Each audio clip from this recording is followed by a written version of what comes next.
Between the Covers is brought to you in part through the support of Propeller, a magazine of books, music, art, film, and life, and its publishing imprint, Propeller Books. Visit them on the web at propellermag.com and propellerbooks.com or on Twitter at propellermag. Coming up next is my conversation with writer and visual artist Molly Crabapple about the book she wrote with Syrian journalist Marwan Hisham called Brothers of the Gun, a Memoir of the Syrian War. This conversation is unique in many senses. Marwan literally risked his life to smuggle material out of ISIS-occupied Raqqa to begin his collaboration with Molly. And their collaboration itself, the ways they could be considered co-illustrators of the images and co-writers of the story, is unusual and inspiring. And all the questions of how to make meaning, to make art from a bewildering narrative, from a story with innumerable sides to it, seems vital to storytelling in general, even when we aren't talking about something as urgent and as complex as that of the Syrian war and its refugees. I do have one extra copy of the book. So the first person who reaches out who lives in the U.S., who has either been a supporter of the program for at least a year at any level, or who becomes a new patron at any level, I'm happy to mail this copy to you. Molly Crabapple is touring without her co-writer, Marwan Hisham. The politics in Syria and Turkey and in the U.S. wouldn't make it possible for him to tour with her. But she wanted listeners to be able to hear and see Marwan speaking. So she passed along a video to me of them together, recorded while she was in Turkey, where he now lives.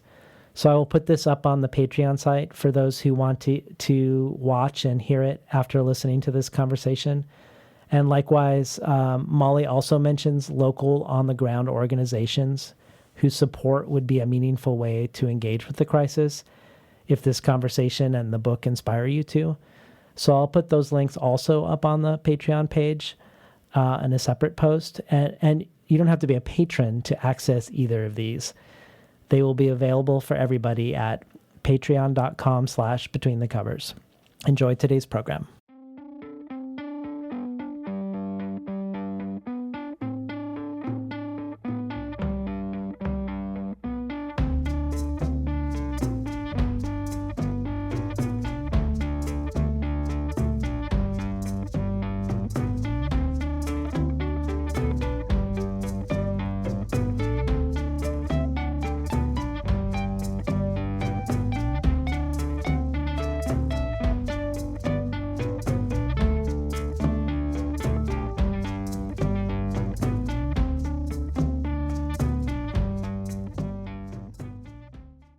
Good morning and welcome to Between the Covers. I'm David Naiman, your host.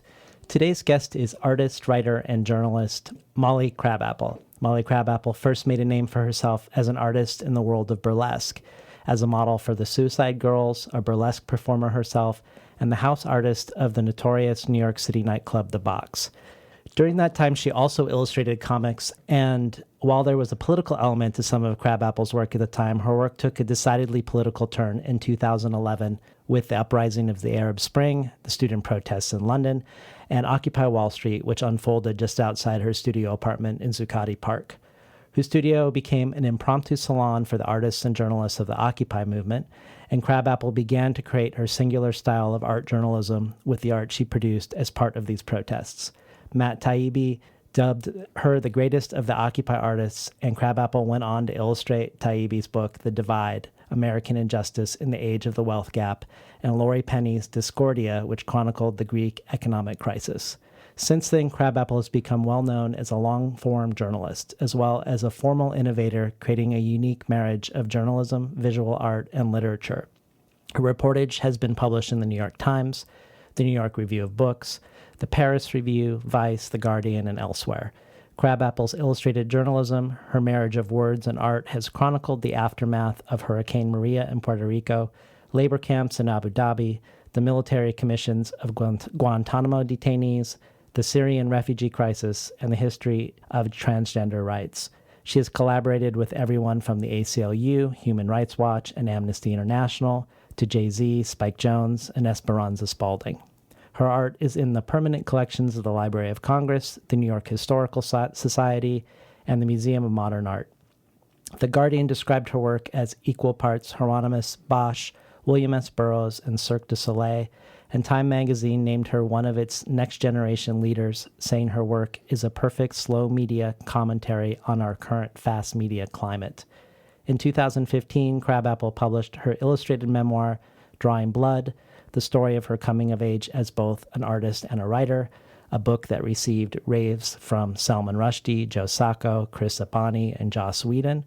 She's here today on Between the Covers to talk about her latest illustrated book, co-written with the Syrian journalist Marwan Hisham and illustrated by Crabapple, entitled Brothers of the Gun, a memoir of the Syrian war. Anand Gopal says the following about Brothers of the Gun. Marwan Hisham took part in the uprising against Bashar al-Assad and then did the unthinkable, wrote journalism from inside ISIS territory, risking his life so that the world might know the truth.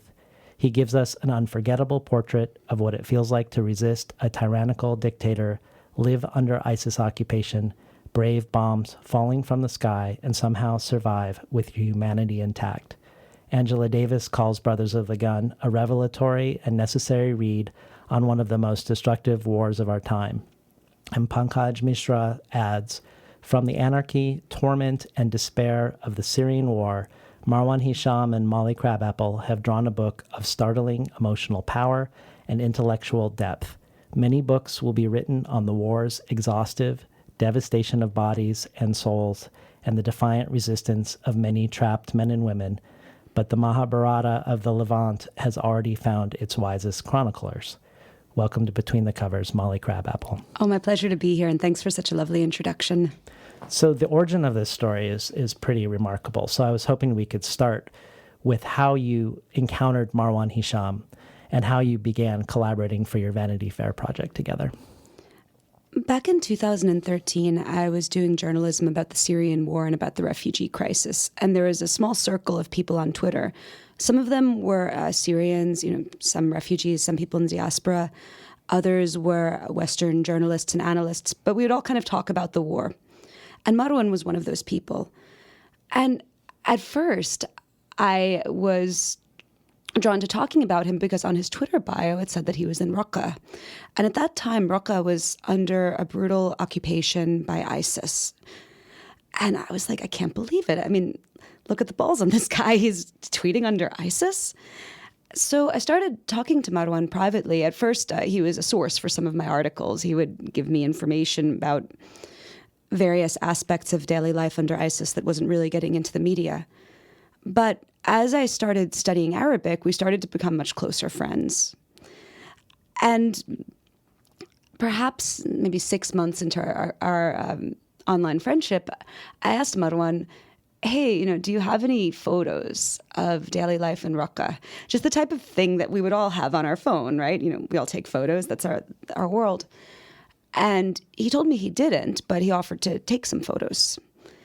And despite my many naggings I gave him to stay safe, he repeatedly risked his life, because he's an amazing journalist, to take some of the most revelatory images I've seen coming out of Raqqa at that time.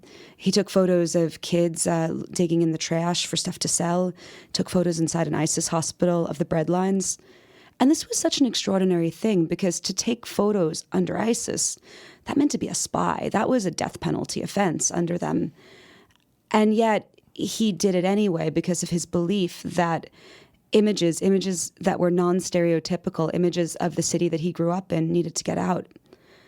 I drew from these photos, but I also knew that Marwan was a writer. He had graduated with an English literature degree from the finest university in his country. And he told me that he liked to, write political commentaries for fun.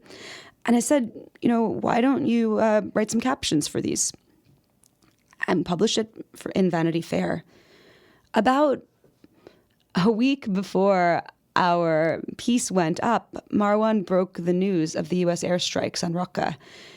he had gotten so used to living under bombs that when a plane that was considerably nicer than the Syrian regime's planes dropped some bombs or some Hellfire missiles right near the cafe where he worked, he was immediately able to identify that it was American just from the noise of the plane.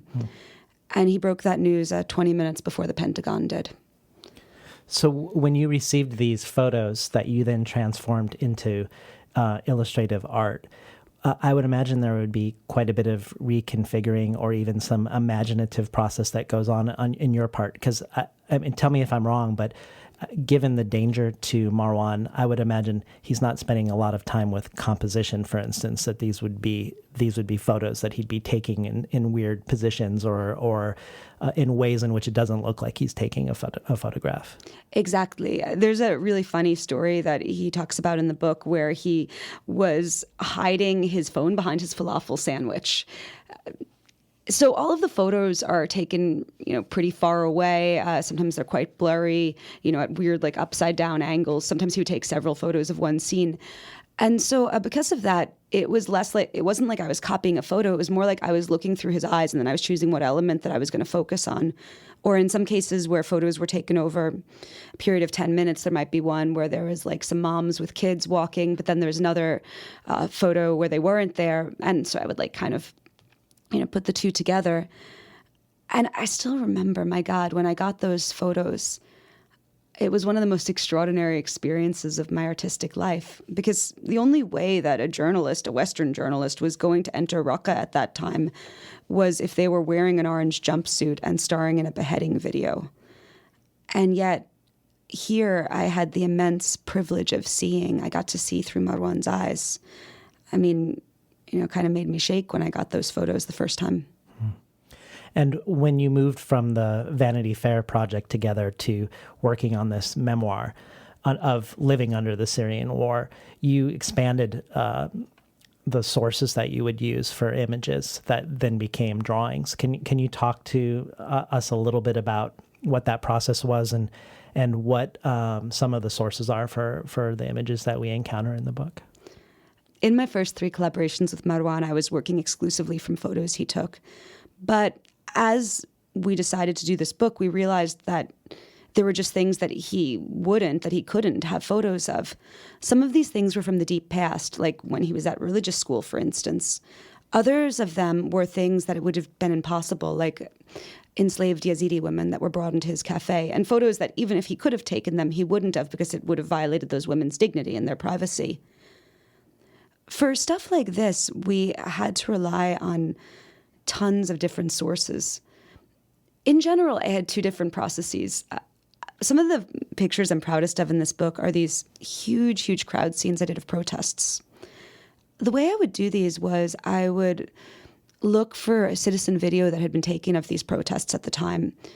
And this video, it's really hard to make out if you don't know what's going on, because the people who are taking it, they're not journalists. They're guys with camera phones running away from live ammo and rubber bullets amid clouds of tear gas. So everything is blurry, everything is chaotic. But if you know how to look at them, there's a lot of information. What I would do is I would take these videos and I would stop them, I'd pause them over and over again, and I would freeze frame them. And then I'd print out maybe like 50, 100 freeze frames from the video, and I would lay them all out on my table. And very often when these videos were freeze framed, you couldn't even make out the people because they were so blurry. They looked like smears. So I would repose models as these people so that I could get stuff like arms and hands right. And then from this, I would make massive crowd scenes, and I would try to make it feel as much as it possibly could like you were there, with all of the motion and the chaos and people moving as one, all of the smoke from the burning tires, all of the tear gas, all the people holding up their iPhones. I tried to put it all into one thing. I was really, really inspired by Goya's disasters of war throughout the book. I even did the same amount of illustrations as he did. And for those ones in particular, I looked very closely and very technically at how he worked. Well, that was one type of process. But there were other illustrations that were more personal, that were, for instance, the picture of the Yazidi women. And for illustrations like that, I relied on Marwan's memory. I don't regard these illustrations as mine alone in this book. I regard them as both of ours because he art directed them so heavily to make sure that they were authentic and that they were true. For the image of the Yazidi women, Marwan was so adamant this was not going to be some sappy Western cliche. This was not going to be some Madonna and Child knockoff. He remembered exactly what those women looked like. He remembered everything from the carelessness of one of the women's hands to the shock in her daughter's eyes to the exact way that their hijabs were tied behind their necks. And what we did was I drew sketch after sketch. I remember even I would draw sketches of different ways like the young girl's mouth could be, right? Or different hand gestures. And he'd tell me, no, make the fingers looser. No, make her eyes wider. No, this, no, that. I was so frustrated by the end. I think we both wanted to throttle each other. But finally, I got something that was true to what he saw. He compared the process to downloading his memories. Well, what's interesting about that, about your statement that he was a co-maker of these images, even though you were the one whose hand was drawing them, is that even though this is his narrative, you were also the co-writer of the book. Can you talk about the ways in which you were co-writing the text of the book? Oh, God, I can. At the start of this, I didn't realize why people don't co-write with each other usually, but by the end of it, I think both of us do, which is that writers are egomaniacs. And you know the classic saying, kill your darlings, right? So when you co-write with someone, it's more like you take each other's darlings hostage so that your darlings can live, or else their darlings gets it. So me and Marwan worked on this book for 3 years. I went to Istanbul over a dozen times to write with him. The birth of the book was notes that Marwan took on his phone when he was in Raqqa. He had always wanted to write a book, but he imagined that he would do it as a 70-year-old man, looking back on this. He didn't think that it was something that was going to happen anytime soon. But he knew that he was living through history, and he wanted to record that as best he could. The way that we worked was we took these notes that Marwan wrote and additional stuff that he had written, and then laid them all out, saw what are stuff that we need more, what are stuff that we need less. And Marwan and me, but primarily Marwan, worked on a structure. Then what I did is I sat next to him and I interviewed him the way that you'd interview a source as a journalist.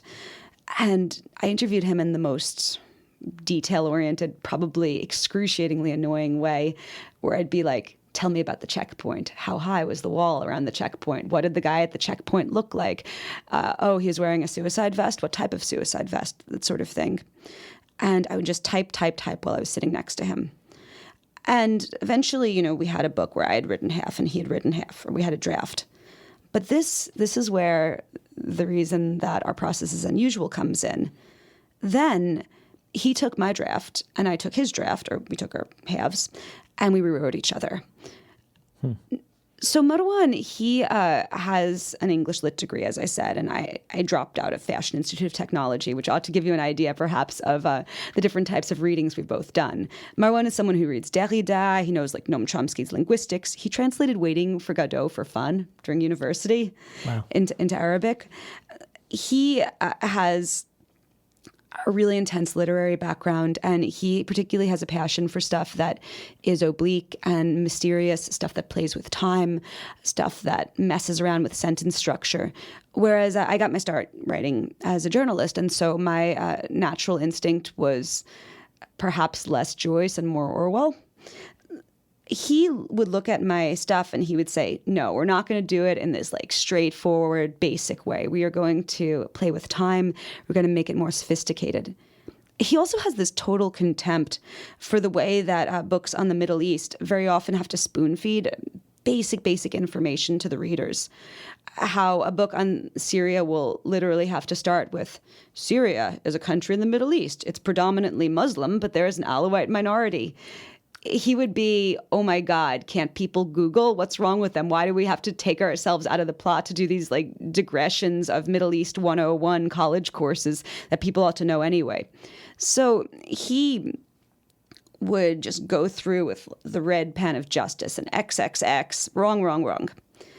Meanwhile, with his portions, I looked at them from a few standpoints. The first was Marwan has never been outside of Syria and a few neighboring countries.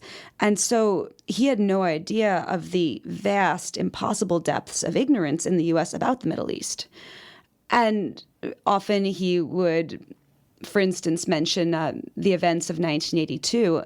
And I would say, no one in the U.S. knows what the events of 1982 are. No one in the U.S. knows that Hafez al-Assad murdered tens of thousands of people in Hama, putting down a Muslim Brotherhood revolt. And so, you can't say this expecting it to have the same emotional resonance it would have in Syria.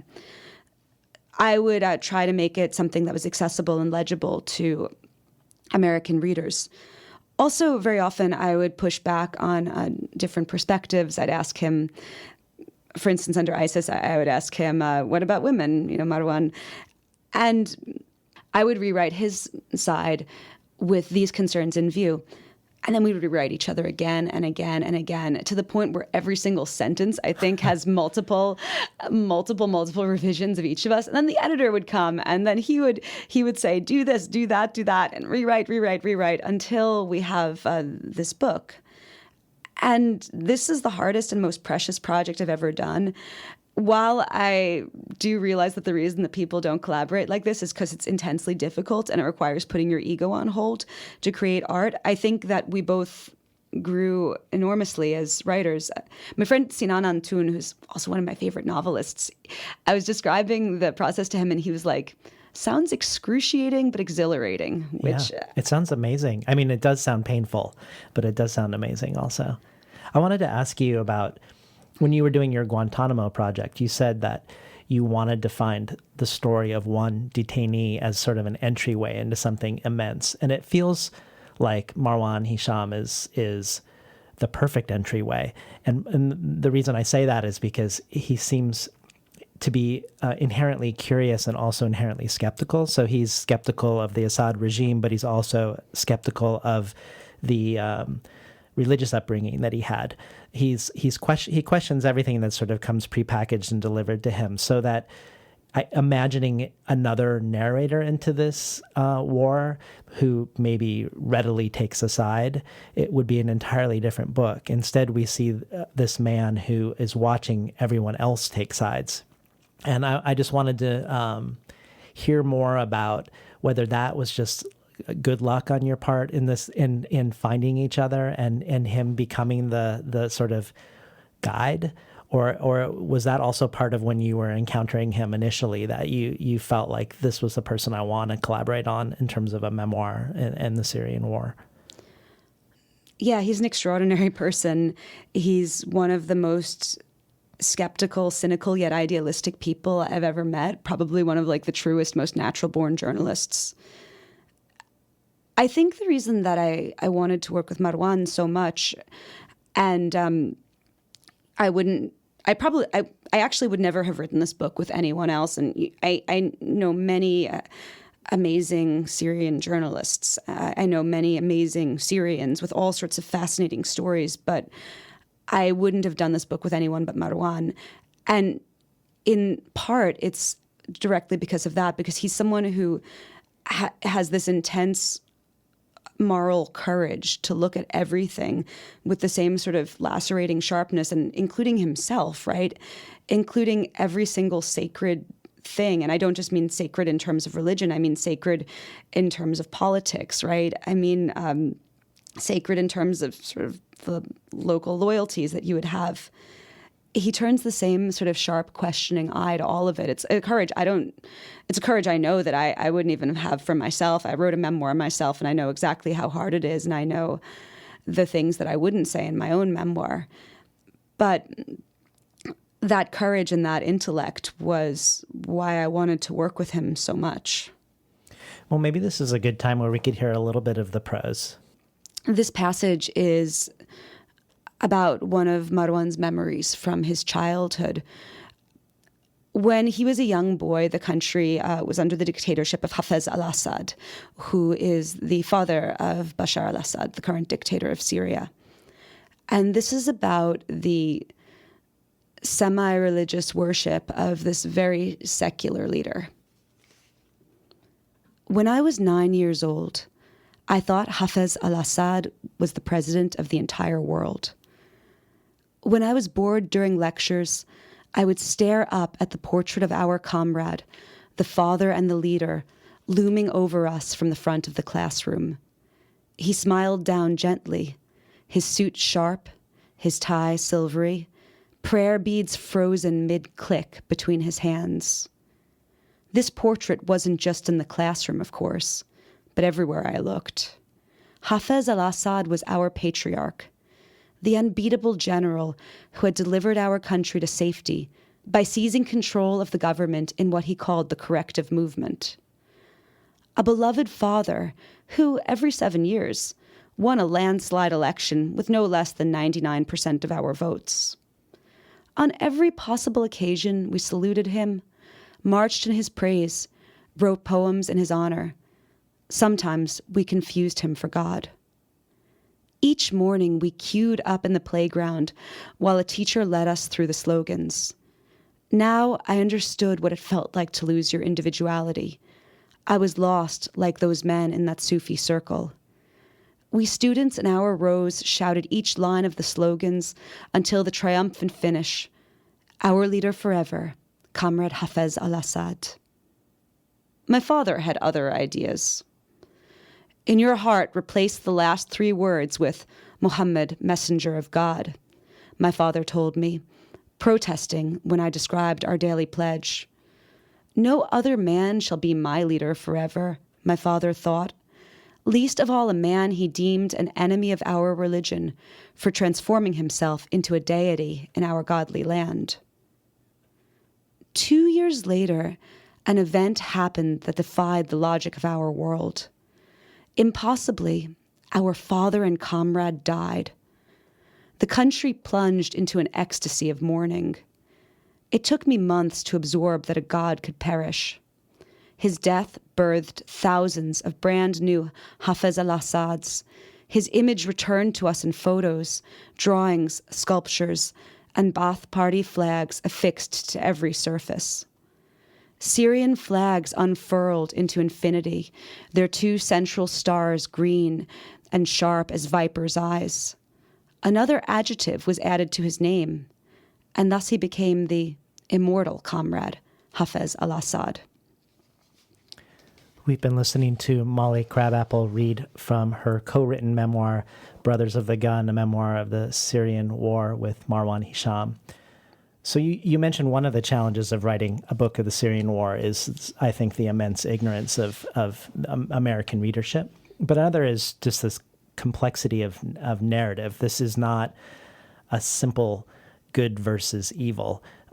So much like with you in the Arab Spring, which sort of was part of a year of you really pivoting into this new innovative form of illustrated journalism and writing, the Arab Spring prompted Marwan to go to his first protest in Syria. And that's really the only point in the book where things are simple. This impulse to want a more representative, participatory government and a country that isn't just living on the nostalgia of sort of past glories, but also looking towards a future where the people's wishes are more represented. But what's really interesting as we follow Marwan in this is even before there's any foreign powers, even before there's ISIS, Russia, Iran, Israel, the U.S., and Europe fighting a proxy war in Syria, just the rebel groups versus Assad's regime, with 23 different rebel groups, all with their own various agendas, is a bewildering narrative. And I was interested in hearing how you both confronted that. I mean, we have that tendency to begin with, regardless, even putting aside the ignorance of good versus bad. And yet here we have just a kaleidoscope, essentially, of actors that are in Syria prior even to the foreign intervention. It's an incredibly complicated war. And one of the first questions that Syrian protesters were faced with was even whether or not to militarize.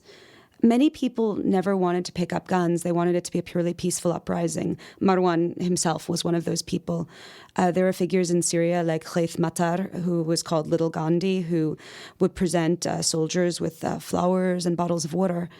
But Khaith Matar was tortured to death by the government.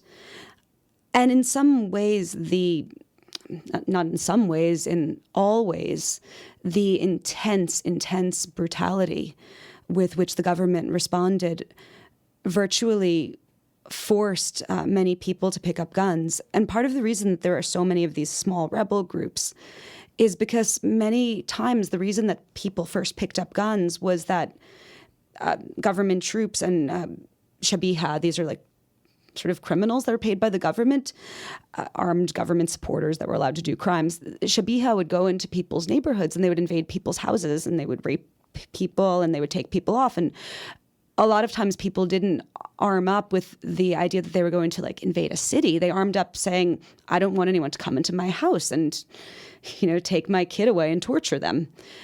And a lot of the groups in Syria, and the reason that there is so much of a kaleidoscope, came from the fact that these groups were not things that started with a top-down, general leading everything. These groups were essentially the equivalent of like neighborhood watch groups of local guys trying to protect their block that they lived on.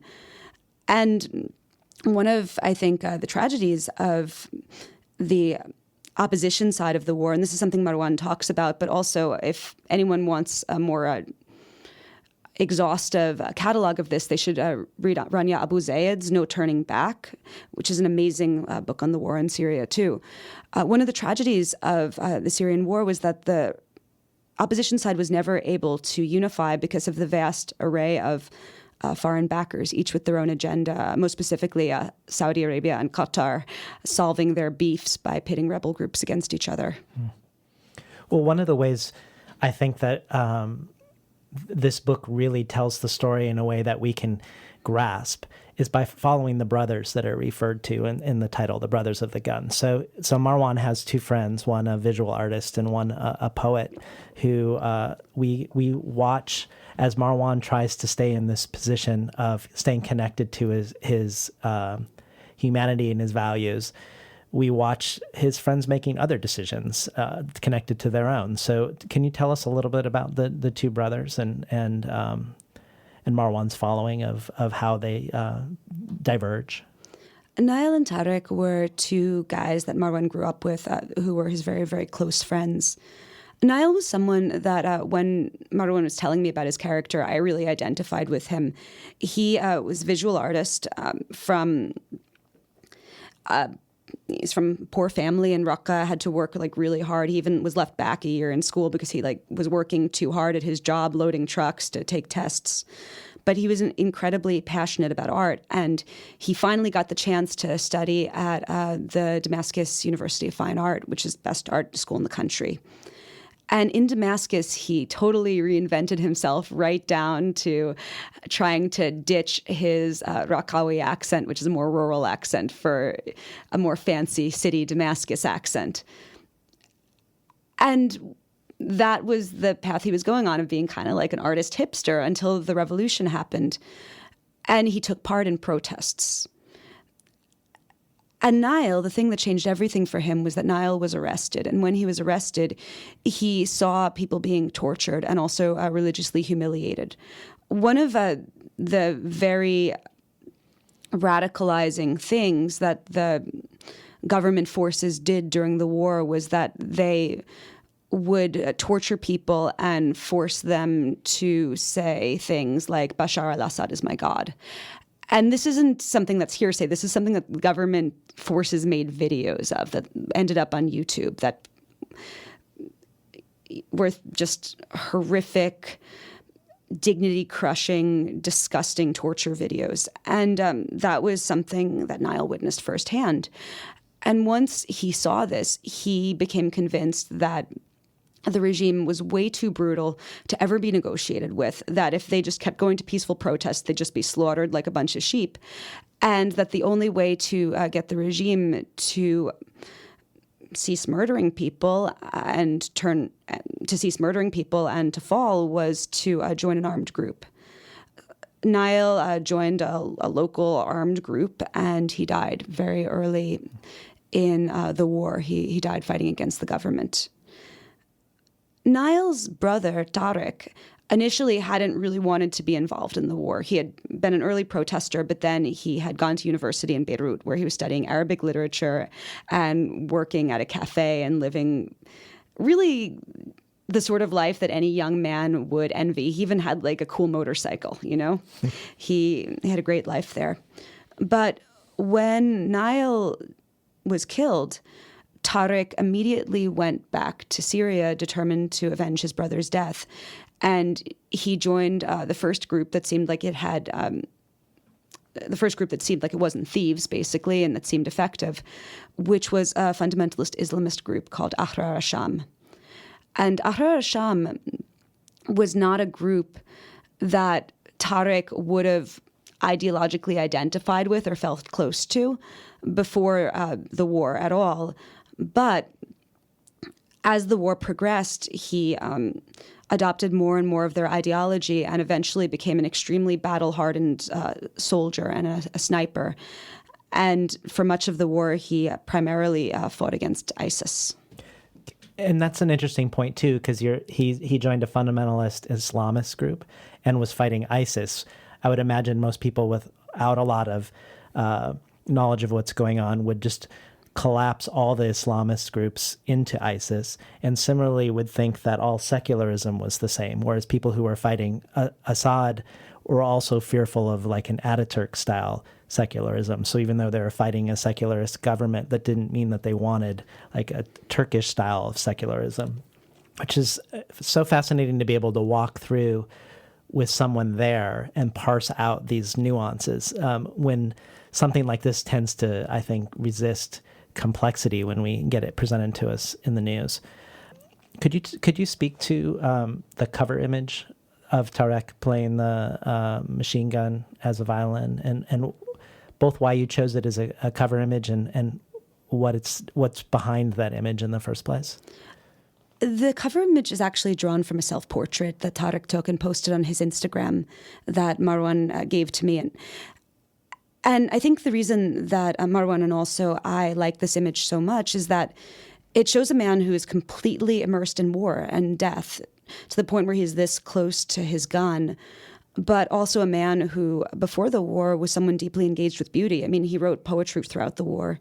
He had an Instagram where he took these astoundingly talented photos. And it's like he was trying to hold on to that part of himself, even though he is surrounded by killing and death. The reason that Marwan chose this image is that Tariq died in the last days of us doing this book. He was killed fighting.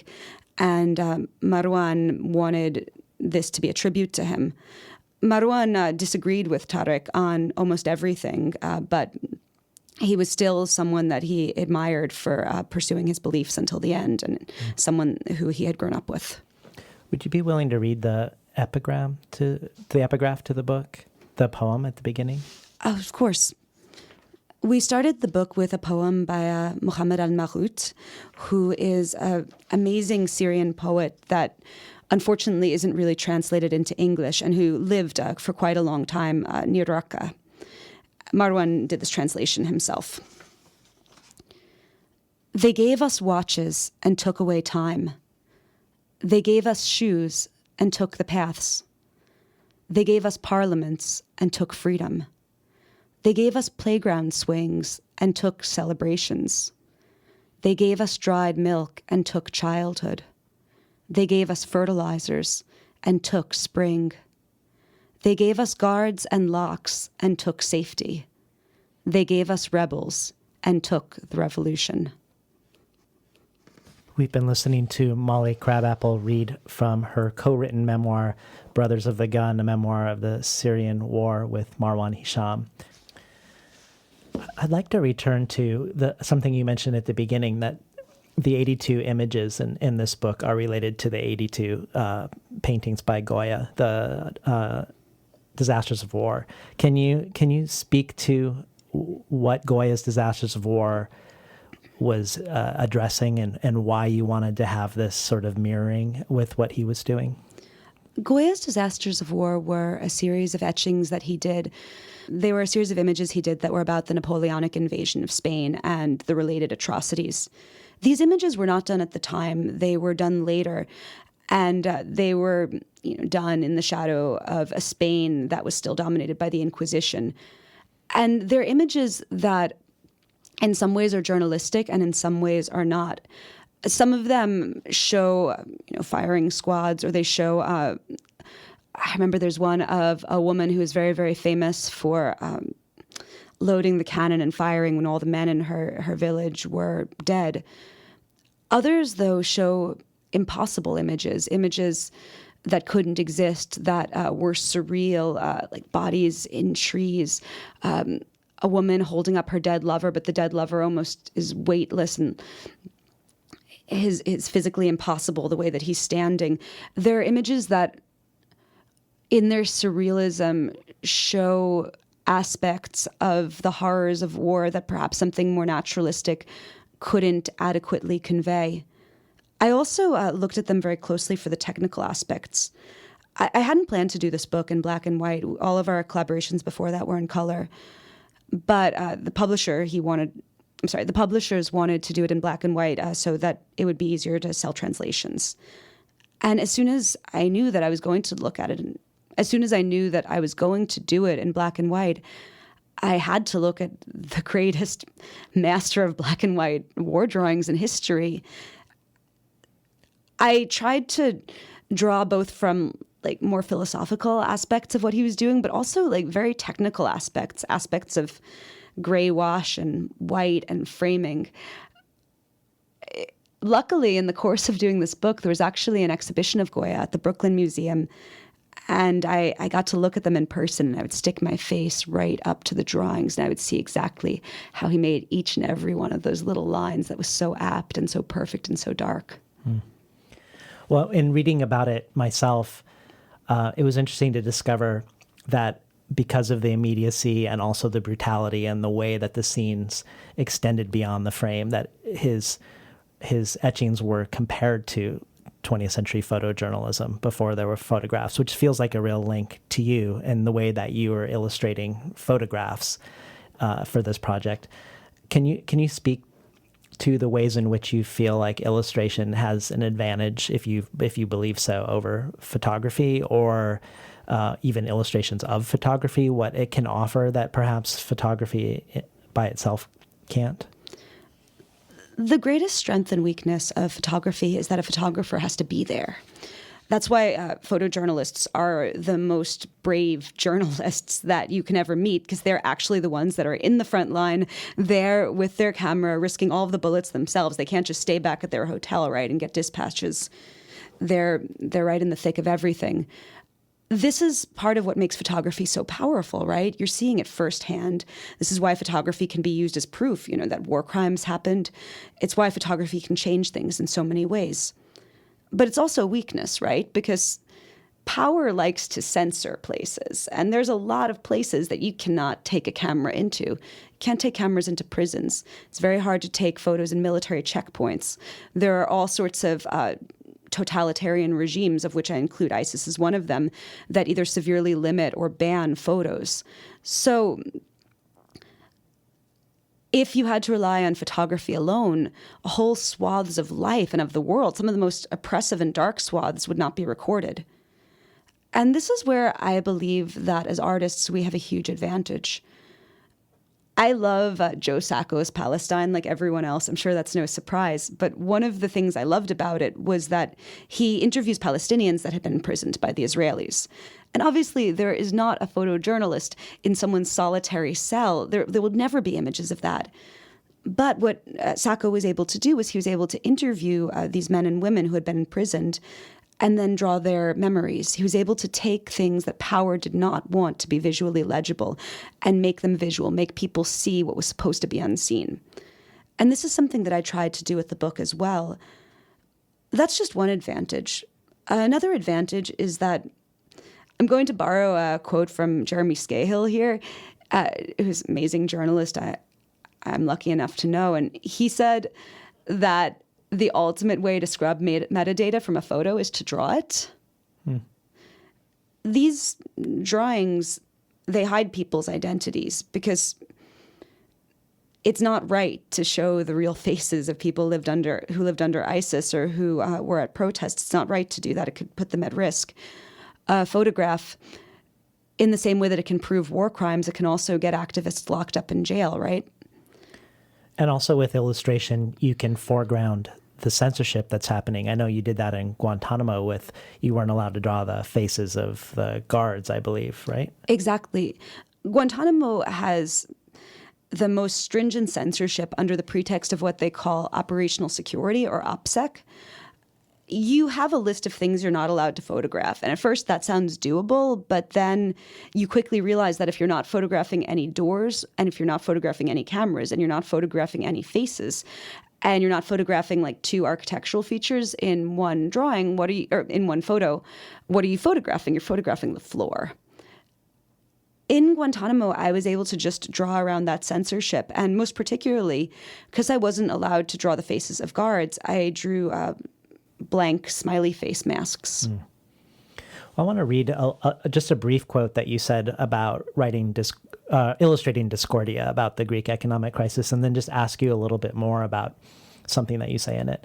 So you said, as I illustrated Discordia, I found that drawings, like photojournalism, could distill the essential. Unlike photography, though, visual art has no pretense of objectivity. It is joyfully, defiantly subjective.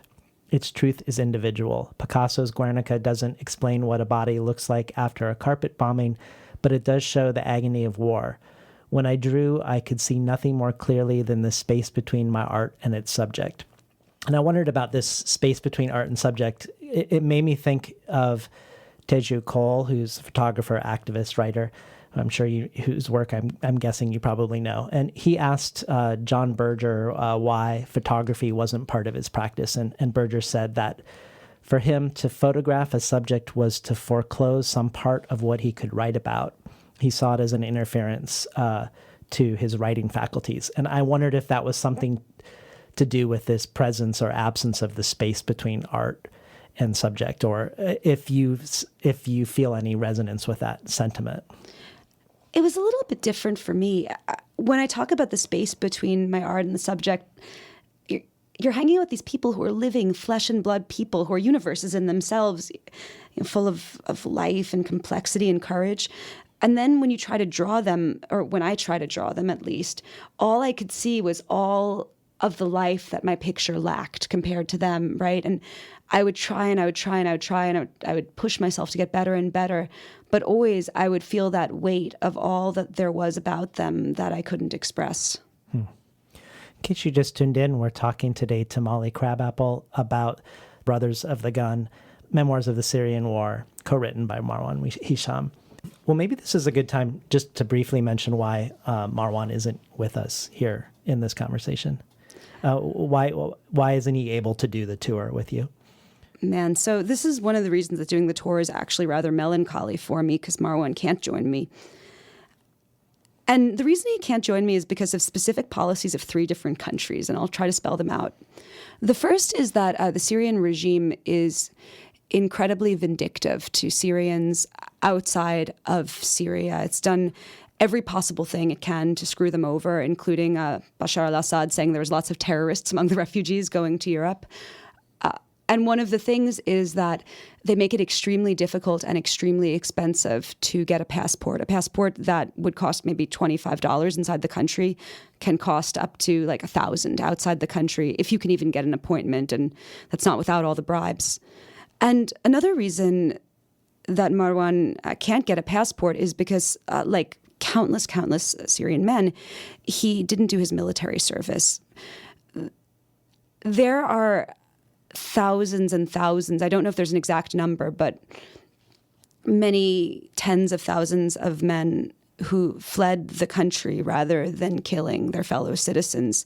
And this is something that I consider to be an act of heroism. It's not cowardice, no matter how much the Tony Lahrens of the world want to paint it as that. These men are risking their lives to avoid murdering other people. And because these men did that, they're denied passports by the government. And in fact, they're actually on wanted lists. There was a list of 1.5 million people who are wanted for the government for questioning. And many of these are men who ditched their army service. So that's why he can't get his passport. Then there's the policies of Turkey, where Marwan is currently living. Turkey makes it very difficult for Syrians to get permanent residency. And because of this, it's quite possible that if someone leaves Turkey with a legitimate Syrian passport and visa, that they can't ever get back in. There are, I believe, 3 countries in the entire world right now that accept Syrians without visas, which are Ecuador, the Sudan, and Malaysia. And if you couldn't get back into Turkey, you would either have to go to one of them, or more likely you'd share the fate of many Syrians now, which is being trapped in the airport and living in airport terminals. The third reason is we are living under Donald Trump, and it's very, very hard, nearly impossible for Syrians to get visas. I have a friend who is she's a trans woman living in Canada right now who was invited by Rutgers University to speak at an LGBT rights conference. And she paid her $600 to apply for a visa and was turned down and does not get the $600 back. And, she's a trans woman speaking at an LGBT conference, not a young man, right? So these things combine to make it to be basically impossible for him to come. I'm not saying that perhaps someone somewhere who has influence could have come, but for Marwan, it just wasn't possible. And it's something I'm very sad about. Yeah. And what makes him such a remarkable mind to be with in Syria in this book is because he's able to present us with a lot of these complex nuances. Like, for instance, I'm thinking from a narrative perspective also, like he is for democracy in its essence as an ideal. But most Syrians are skeptical of that word for good reason, because of all the forces that have come in from other places under the guise of democracy and have done very undemocratic things. So it's very, all these nuances. And then the other part that I thought was interesting too is him talking about how, I think maybe this is something that you mentioned, and it might have even been on Twitter, that we have this misconception that all the Syrian refugees are poor, but in fact, they can't get visas, like you mentioned, so they can't fly into Europe. The reason they're on a raft and then walking across Europe is purely a bureaucratic issue.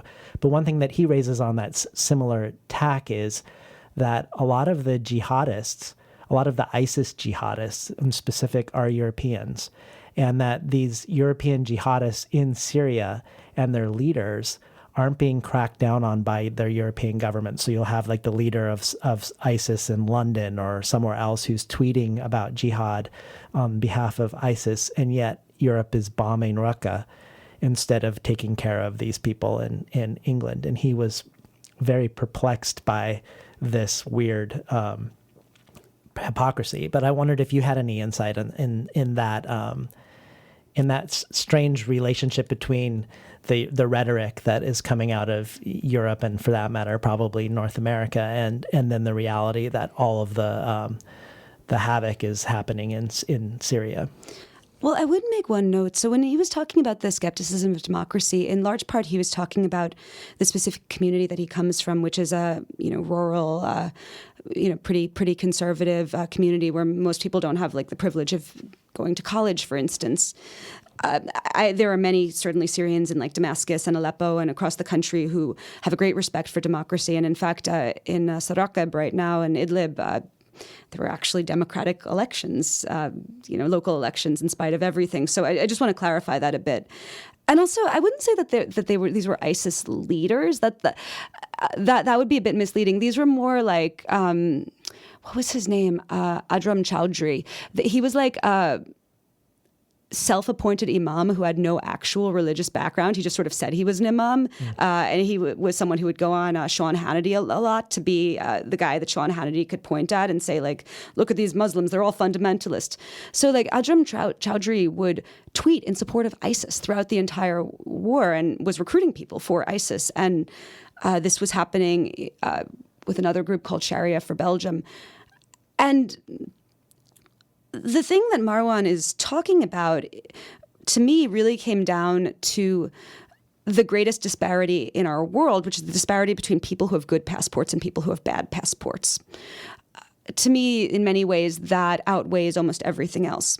So if you're a Belgian citizen, right, even if you're like a pretty disadvantaged Belgian citizen, you're a brown guy, you're poor, your dad's an immigrant, you're Muslim, even with all of that, you still have certain rights as a Belgian citizen. And one of them is that you can't just be arrested if you haven't actually done any crimes.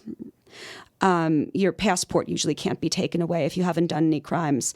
As a citizen of Belgium who has a Belgian passport, you're allowed to fly to Turkey with no visa, right? And travel freely in Turkey because that's the privilege of coming from a very wealthy country like Belgium. So what was happening was that all of these Western European countries, much less America. There, as far as I've seen, there really is not like actually ISIS penetration into Muslim communities in America in any sort of statistically significant way. Like this is more of a like Britain, France, Belgium type thing. So what was happening was these young men were very often who had criminal backgrounds were getting flipped to ISIS and kind of known to the local authorities for a long time, but they weren't actually doing any crimes. They, were just saying repellent things, hanging out with repellent figures, and then, so not getting arrested because they didn't do crimes, and then flying with their passport that they still had and going into Turkey, and which they were allowed to do as Belgian, then taking a bus over to the border and then sneaking over the border. And the thing that would make Marwan so angry is he was like, look at the privilege of this, right? I have never done anything. I have never been to France in my life. I have no control over these French totalitarian psychopaths that are coming to my city, colonizing it, stealing homes in the city, killing my neighbors, raping local women, and destroying my entire world. I don't have any control over this. And yet, because France or Belgium or America or any other Western country is so scared of these guys, they're bombing my city and murdering my neighbors. And I'm not going to comment on, I can't comment on, I don't support surveillance of Muslim communities in the West either. I do not support anyone going to jail for not doing any crimes. But I deeply understand the intense anger at the disparity where they say, oh, these are our citizens, we can't touch them, they're allowed to move freely and do whatever we want, but you're just a Syrian, don't matter if you live or die. So if our citizens go to where you live and then come back and do a crime in our country and murder people, we're going to bomb you and kill you because your lives don't matter because you're Syrian. Yeah, and this is something we don't really hear in the predominant narrative here. And I feel like you and Marwan are looking to come up with a visual narrative that's also different than the typical narrative.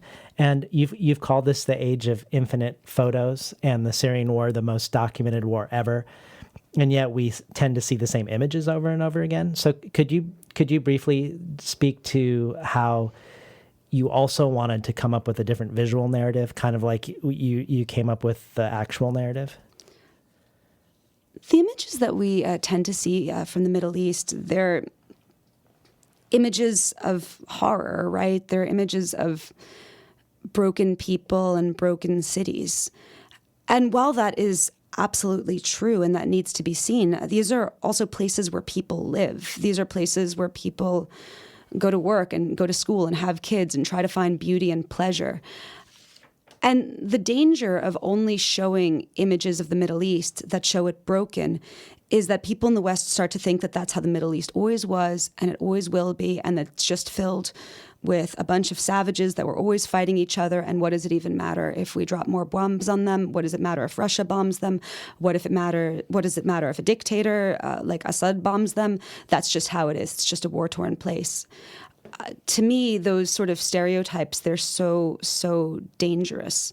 One of the images that Marwan thought was immensely important, and he took a photo of it at immense risk to himself, was an image towards the end of the book, which shows a man and a woman sitting by the banks of the Euphrates on a date under ISIS. And that would be something that you would never see in the West. You would never think that, okay, these people are under ISIS, they're under bombings, and yet they're taking a great risk just to love each other and just have a beautiful moment by the river in their city.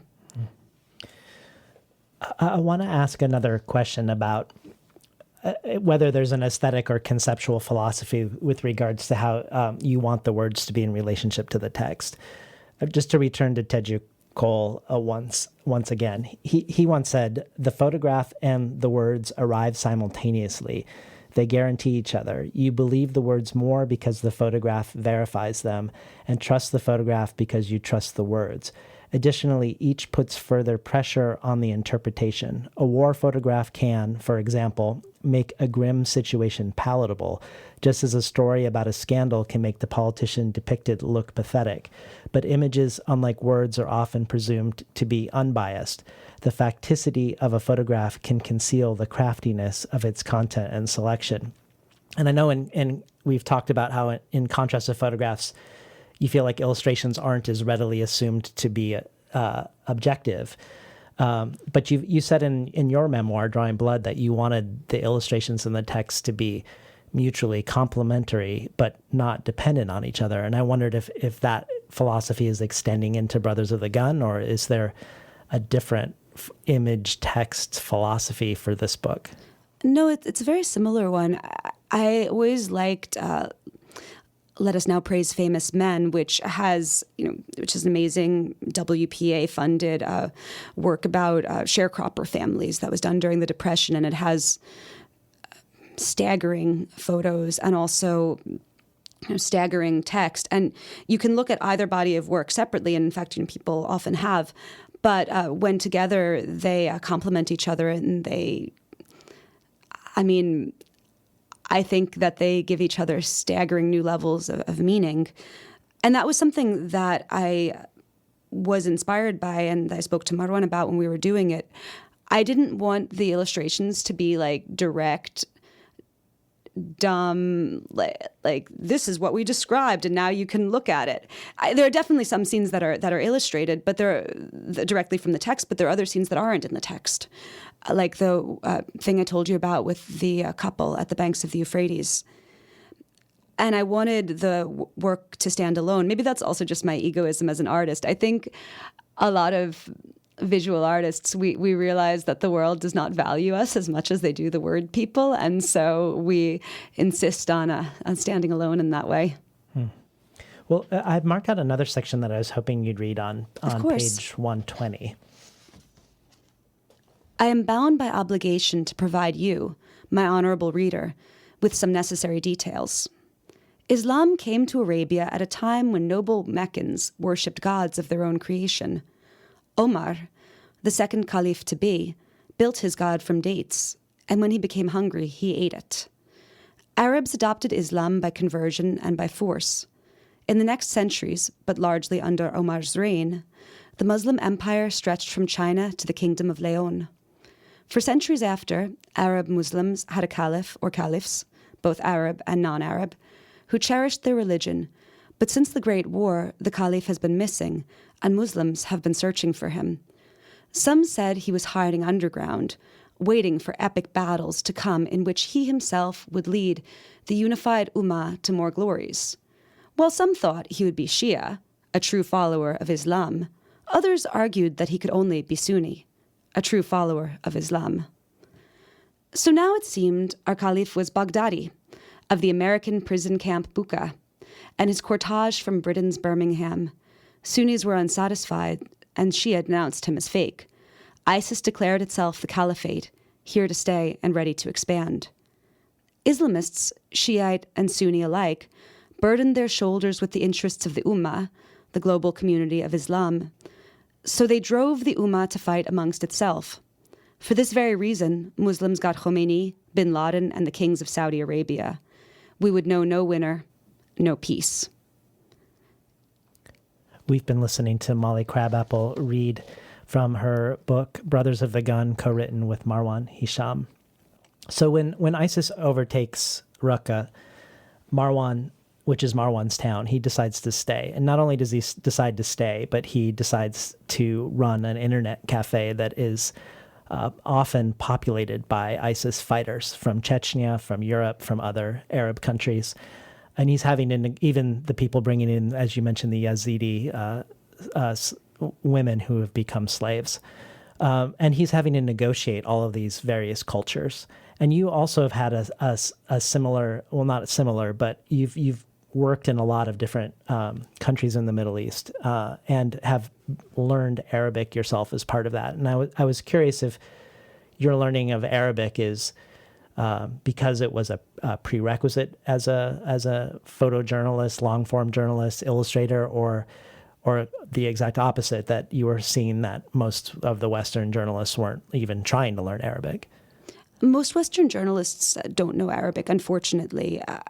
One of the things I always remember is Robert Fisk, who I think has lived for 3 decades, perhaps, in Lebanon. His Arabic is so poor that he can't tell the difference between the word for mother and the word for Islamic community, and ummah.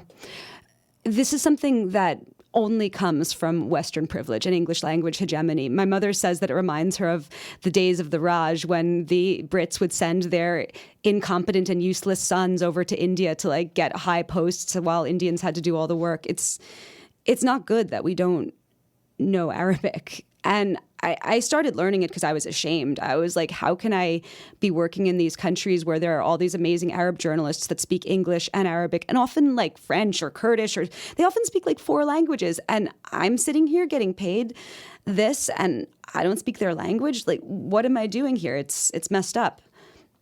And I would imagine that as an illustrator, as a visual artist, that perhaps that would be a way in also towards establishing rapport in a way that having a camera might not be. I remember I was just at a talk by the graphic novelist Craig Thompson, and he said that when he was in Morocco, just having the sketch pad would often be an entryway into having discussions that he didn't think he would have in another way. Is that, do you see that also as? Oh, absolutely. I've always used my sketchpad as a way to break the ice with people. I have done that since I was in fourth grade, when I was trying to get popular girls not to beat me up, so I draw their portraits. I got my job at the Box by sitting around there sketching. I used to, when I was 17, bumming around Morocco, I would just draw street kids and I'd hang out with them. Drawing is always a novelty. It's always something that maybe if it happens to you, you got it done once in your life on vacation with a street artist. It's never something that people are inured to. Whereas I think, what is it now? Half the world has a camera phone. Half of the globe has a camera phone. People are used to having their photos taken, and worse, in many countries, people are used to tourists shoving cameras in their faces and non-consensually taking photos. It goes right in the language, right? You take a photo, but you make a drawing. And also, when you're drawing, right, people can see what you're doing. They can see if you're doing a good or bad job, and they can talk back to you. And if they don't like it, they can go away. And it's not that sort of extractive thing. And I want to say one more thing about Arabic, too. So I started Arabic because of this shame that I told you, but I continued it because of love.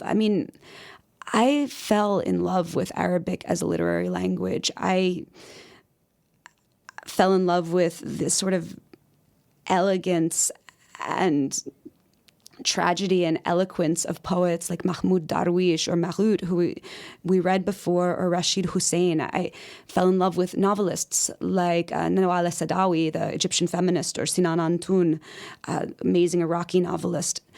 And while my spoken Arabic is still pretty reprehensible, I can read and write Arabic, and I do all of my written work, in Arabic. Like my last piece from Afrin, I reported it based on a lot of WhatsApp conversations I did myself with people inside. And it's one of the things that I think has enriched my life more than anything else. And in fact, when I am trying to relax and when I think about what I would like to do if I didn't have to work for a living, part of me is I don't know, I just want to hole up and read poems by Andalusian courtesans and translate them and do cool drawings with them. Yeah, that sounds awesome. I hope you do that. I wanted to ask you about being in these spaces, working in these regions as a woman. So there's this line in Brothers of the Gun that almost happens in passing about the Arab Spring that I'm gonna read. that I found really interesting. We hibernated from our pitiful present and gloried in satisfying glimpses of our past until, in the last days of 2010, our regularly scheduled programming underwent a spectacular disruption. A guy set himself on fire in Tunisia. He had been insulted by a policewoman. Would he have reacted differently were she a man? No matter, the spring had arrived. And I love that interesting, provocative speculation in its own right, but it also made me wonder how it goes for you. You have the advantage that you've learned Arabic, you have a sketch pad, both things that a lot of photojournalists in the region don't have to establish rapport. But what challenges, if any, have you faced in doing your work in these spaces as a woman? Honestly, people have been really good to me. A lot of people have been really protective to me. Also, one advantage of being a woman working in the Middle East is that there's a lot of female-only spaces and a lot of really tough, strong, older women who will look out for you. For instance, in a piece that I did about a year ago where I reported from a refugee camp in Samos, which was off limits. The Greek government was not allowing people into that camp because it was reprehensible.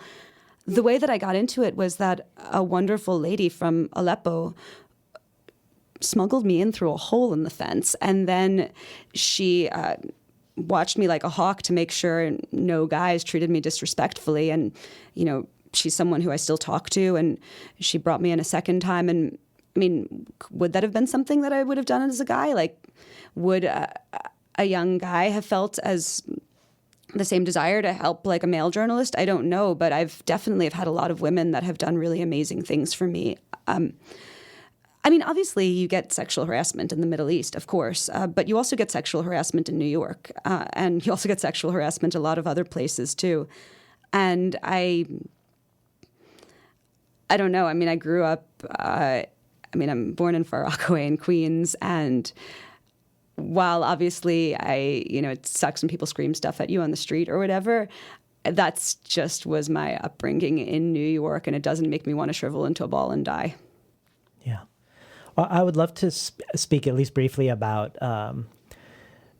how you see the United States' role in the war. So the Western powers enter Syria around the time you and Marwan meet on Twitter, and then he breaks the news of coalition airstrikes because he's there. And Marwan brings up this conundrum in his interview on Democracy Now! That on the one hand, almost all of the foreign intervention in the Syrian war has been destructive. And yet it's also hard to imagine a solution without these powers now, given the state of the state that Syria has been reduced to. So I was wondering if you could speak to how you would characterize our country's participation both in the war and the crisis. America's had a very destructive role. It has not had the most destructive role in the war. I mean, I think the most destructive parties in the war have been the regime in Russia and Iran. And then I might follow that with Saudi Arabia and Qatar. And then maybe I would put and Turkey. And then I might put America under that. But America's definitely had a destructive role. One of the things that America did that's kind of interesting was it blocked anti-aircraft weapons to the rebels. And the reason for that is a reason that will make a lot of sense, which is that people don't generally want non-governmental groups to have anti-aircraft guns because they can shoot out civilian planes. But it was also something that made rebel areas into killing zones by the Syrian government, because the Syrian government had planes that would just bomb areas with no prospect of there being any retaliation.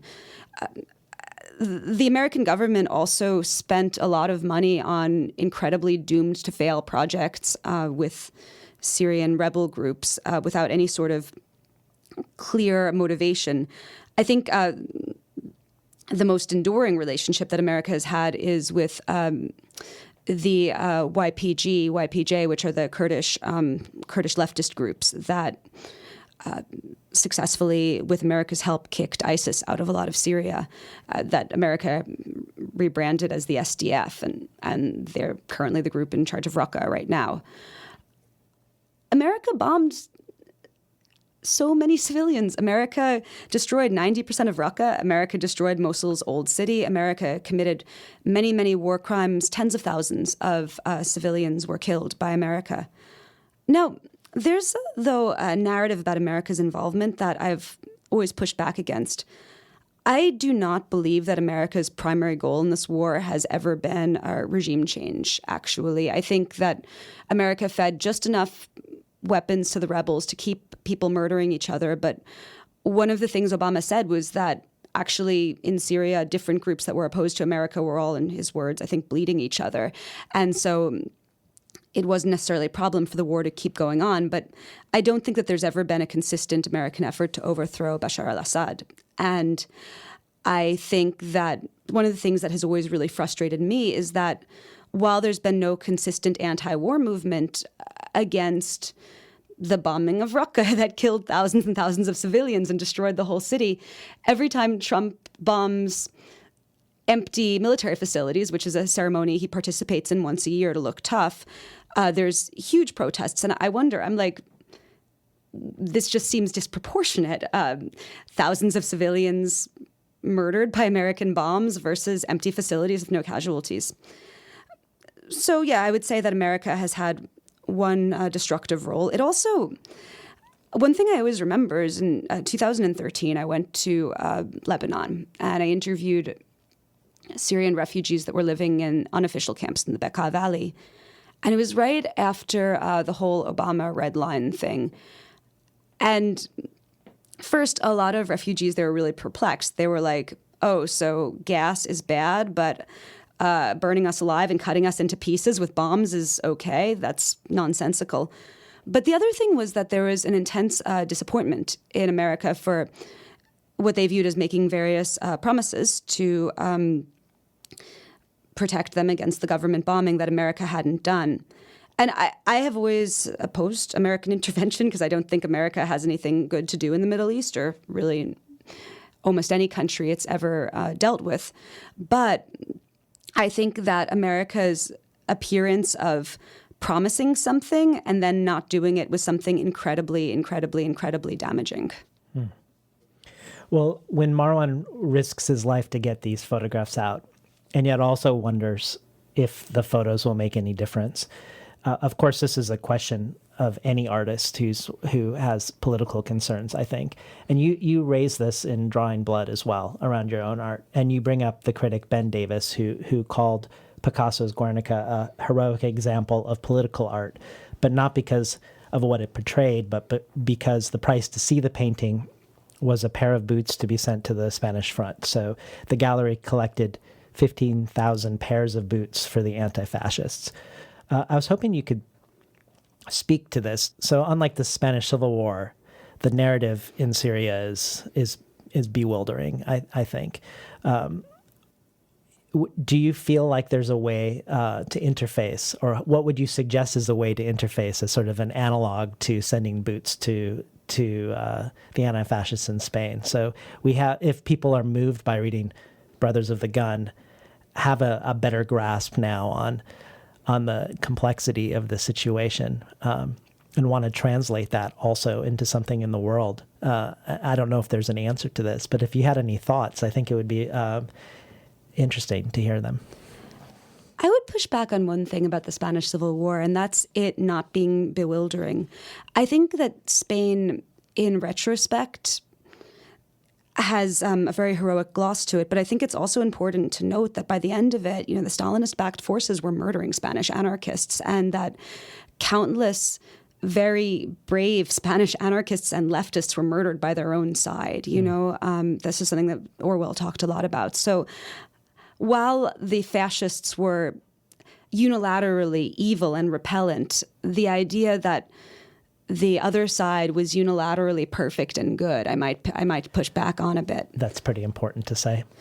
But in terms of what can be done for Syria and how we can help Syria, this is something that's very tragic to talk about, because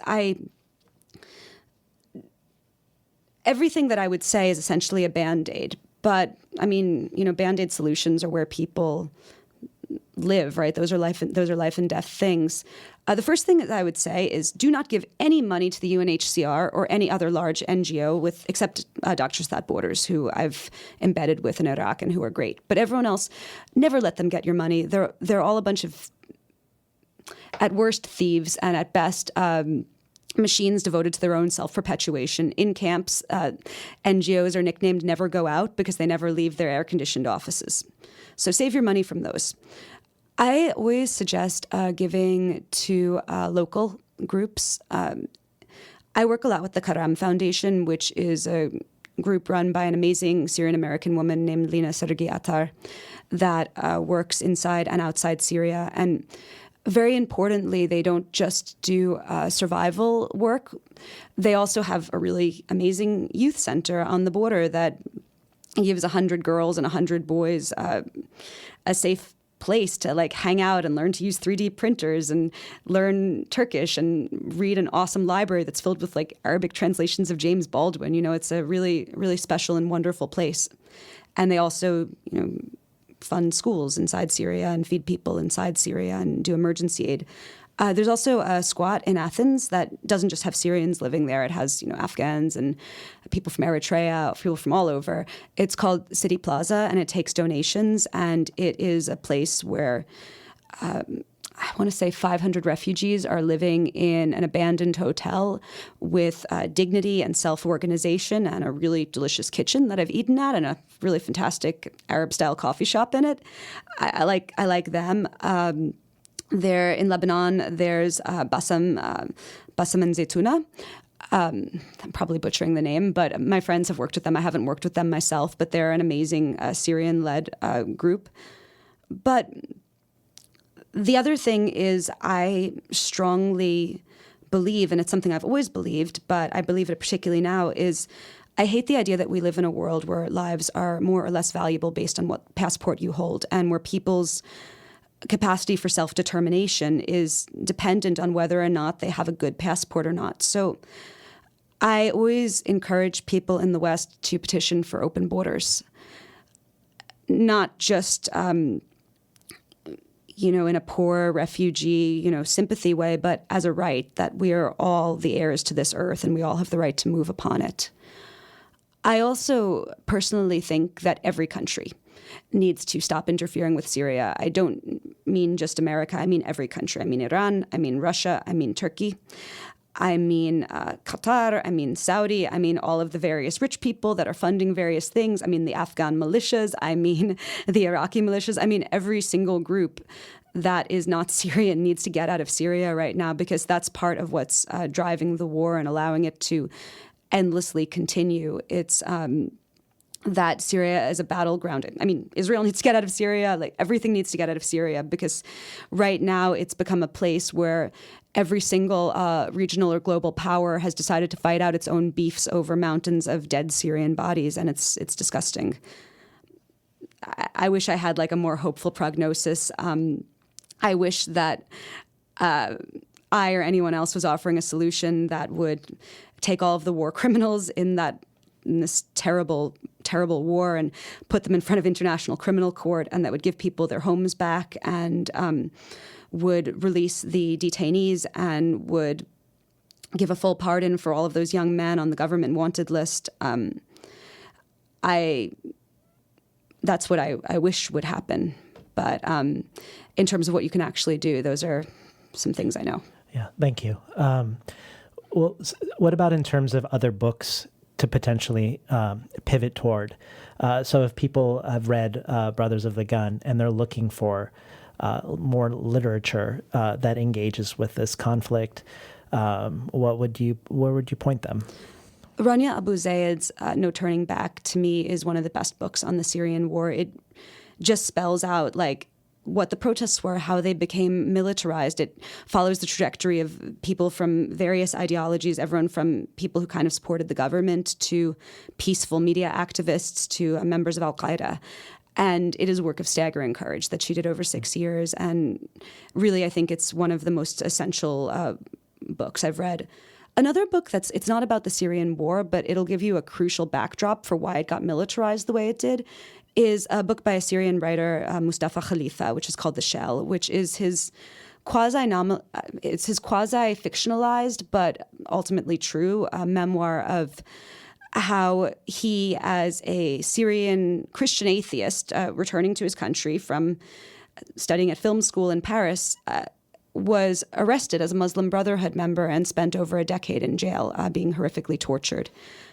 And no understanding of why this war has gone on so long is possibly complete without people realizing that the stakes of people who surrender to Assad or who go back is with some likelihood being tortured to death in jail. There recently was an amazing article about people who had were living in Europe, and they were refugees in Europe, and they had come back to Syria, to care for aging parents or because they missed their country, and were getting arrested, and then their bodies were, their tortured bodies were getting found, or else they were getting tortured and let out. And so when people want to talk about why the war went on so long, why people won't surrender, it's because of this prison industrial complex that Assad runs that contains some of the most brutal conditions on earth. I mean, the CIA even sent people to Syria to be tortured under the Assad government. And maybe it's worth mentioning the dangers of the people on the left who seem to be supporting Assad. Maybe they're doing so out of this desire for a simple narrative. Assad's anti-American, or Assad is anti-ISIS, so we should support Assad. Can you speak a little bit to the dangers behind? I don't know how big that movement is within the left, but there seems to be some. It's vocal. It's very very vocal movement within the left. I mean, it's disgusting. It's disgusting. I think that the primary reason that one shouldn't do that is it's like spitting on all of the victims of Assad. It would be like if the only way that you could oppose the invasion of Iraq, which is obviously something I certainly spent a lot of time protesting, was by saying that no Kurds were actually gassed in Halabja, and that the Anfal campaign was totally peachy, and that no communists were ever killed. I mean, that's just not what you do as a thinking, sane person. You don't oppose war by denying atrocities, or by denying war crimes, or by spitting on refugees. That's the philosophical reason. The practical reason, there are two practical reasons that you don't do this. The first I alluded to before, which is that if you set up a narrative where it's all right to bomb and kill people because there is al-Qaeda in their area, or because you view them as Muslim fundamentalists, that's the entire narrative of the war on terror. That's how we ended up with Guantanamo Bay. That's how we ended up with this war in Afghanistan that I think is entering its 16th year right now. That's how we end up bombing a Dakshastat Borders facility and saying that we thought it was Taliban. It's the justification of war crimes by saying that they're being done in a fight against Islamic fundamentalism. And I truly believe that the reason that there was not an anti-war movement against the actual crimes that America did in Syria and in Iraq recently is because that portion of the left has spent so long saying that it was all right for Assad to bomb areas because there were Muslim fundamentalists in them, that it couldn't actually argue against America bombing areas that were being occupied by ISIS. That's reason number two. Reason number three is that there's a movement right now in Europe, which is a place, remember, where over 1 million Syrian refugees live, by the far right to whitewash Assad. Alternative for Deutschland, they just went to Syria and met with the Assad government in an effort to prove that Syria is safe. And every single far-right party in Syria, from the National Front in France to the Golden Dawn to Alternative for Deutschland, every single one of them supports Assad. And the reason that they support Assad is that they want to create a picture where, okay, the war with ISIS is wrapped up, so we can deport all of these Syrians back to Assad because he's a secular good leader and it's totally safe. But as I said, this is deporting people back to their deaths. And I think that when people on the left play into this narrative that's really being primarily advanced by the far right, they are aiding with a project that will have disastrous consequences for refugees. Well, maybe as a way to end, I mean, what's really interesting about the way you've spoken about your collaboration with Marwan, that he was very instrumental to the drawings that you made, and you were very instrumental to the telling of his story in text and language. And then looking at, when you're both asked about which books or music you would connect to this project, You pick mostly non-Western writers, and he picks mostly Western writers. Like he mentions Atwood's *Handmaid's Tale* and Hannah Arendt's *Eichmann in Jerusalem* and George Orwell's homage to Catalonia. Maybe we can end with a little section on page 290 to 292. That's just a dramatization, I think, of the courage of him smuggling out the photos. January 2016. The last month. The worst month. My Times and foreign policy articles are about to be published. The tension stretches painfully between the iPhone screen, the room, and the world. It's not funny anymore. ISIS is obsessed with spies. They released 3 videos of executions of men they claimed were spies, found guilty of sending pictures of fighters' headquarters through hidden cameras or receiving money from abroad to open internet cafes. The videos were all the same. Orange jumpsuits, torture-induced, quote-unquote, confessions, bullets through the brains in Rashid Park. I erase every message I send, and the memories vanish with them. 2 Daesh guys walk into the cafe. They're laughing about the dirty pigs whom their colleagues had shot against Rashid Park's palm trees. I sign out of everything, then listen without looking. It would be too suspicious to look. One Tunisian fighter chuckles. We're catching a lot of spies lately in cafes. They get what they deserve. I sit with my phone shielded by a veil of coat, surrounded by fighters, potential ISIS spies, and potential ISIS victims who need to watch every word they send and receive for anything that might offend the brothers.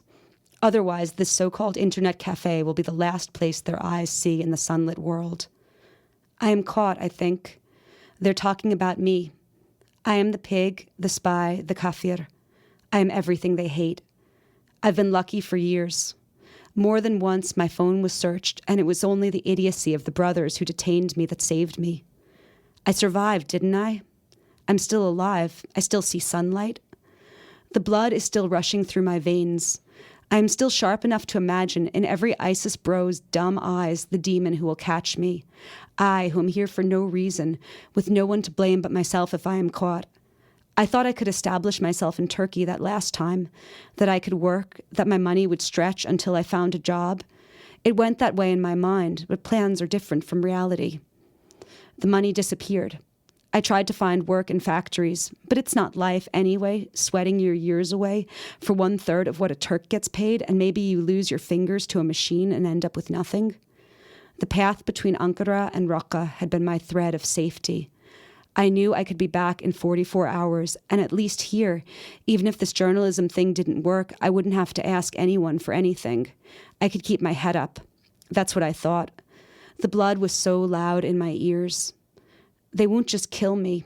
They'll kill my family, my friends, anyone who had been in contact with me.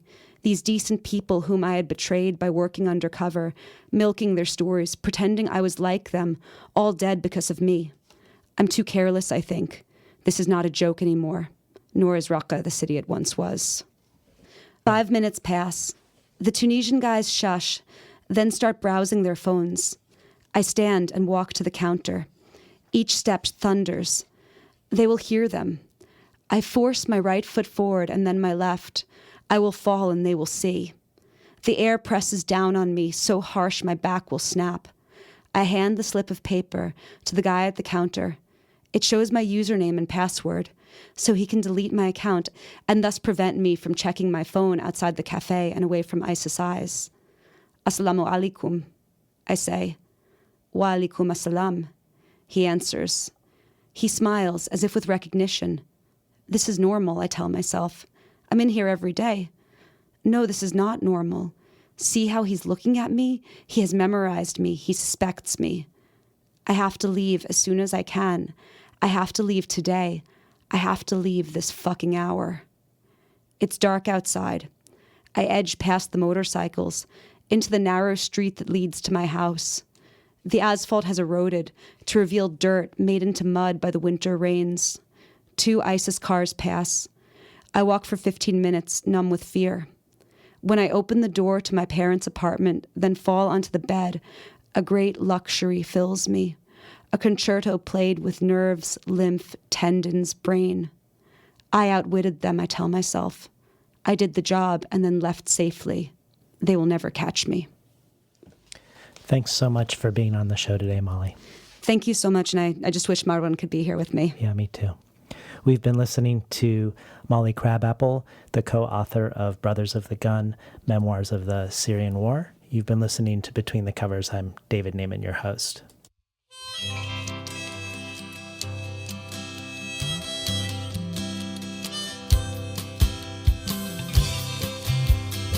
Today's program was recorded at the studios of KBOO.